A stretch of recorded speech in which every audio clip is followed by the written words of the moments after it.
Tailors day దినోత్సవాన్ని పురస్కరించుకొని Jammikunta tailors association ఆధ్వర్యంలో పట్టణంలోని గాంధీ చౌరస్తా వద్ద కుట్టు మిషన్ ను కనిపెట్టిన టైలర్ పితామహుడు విలియం ఎల్లాస్ హో చిత్రపటానికి పూలమాలలు వేసి ఘన నివాళులు అర్పించి కేక్ కట్ చేసి వేడుకలు ఘనంగా నిర్వహించారు.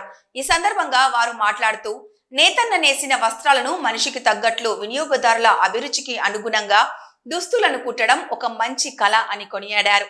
ఈ కార్యక్రమంలో టైలర్స్ అసోసియేషన్ అధ్యక్షుడు కుసుమ శ్రీనివాస్, ఉపాధ్యక్షులు కనుకుంట్ల మహేశ్వర్, ప్రధాన కార్యదర్శి తుమ్మ మల్లికార్జున్, కోశాధికారి ఎలగందుల శ్రీహరి, సహాయ కార్యదర్శి, కార్యవర్గ సభ్యులు, టైలర్స్ తదితరులు పాల్గొన్నారు.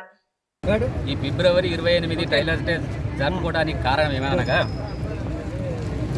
విలియమ్స్ హోమ్స్ గారు అనే జర్మనీ ఒక శాస్త్రవేత్త గారు మా టైలరు మిషన్ని కనుక్కొని మా టైలర్ సోదరులకు జీవనోపాధి కల్పించిండు. కాబట్టి ఈ ఫిబ్రవరి 28వ తారీఖున ఆయన పుట్టినరోజు సందర్భంగా ఈ టైలర్స్ డే జరుపుకుంటాం. మేమందరం ఇక్కడ మా టైలర్ మిత్రులనంగా మా సీనన్న అధ్యక్షులు గారికి, మా ఉపాధ్యక్షులు మహేష్ అన్న గారికి, మరియు మా టైలరు సోదరీమణులకు, మా యొక్క కస్టమర్లకు, మా యొక్క శ్రేయోభిలాషులకు అందరికీ ఈ టైలర్స్ డే సందర్భంగా కృతజ్ఞతలు తెలుపుకుంటున్నాము.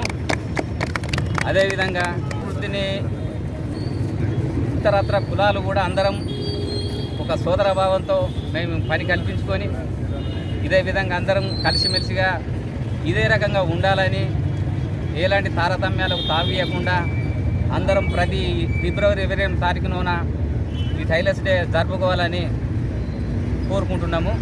ఇక్కడికి వచ్చిన టైలర్ సోదరులకు, మా యొక్క కస్టమర్లకు, మా యొక్క శ్రేయభిలాషులకు, ఇతరత్ర ఈ మండల యొక్క ప్రజలకు ఈ కృతజ్ఞతలు తెలుపుకుంటున్నాం.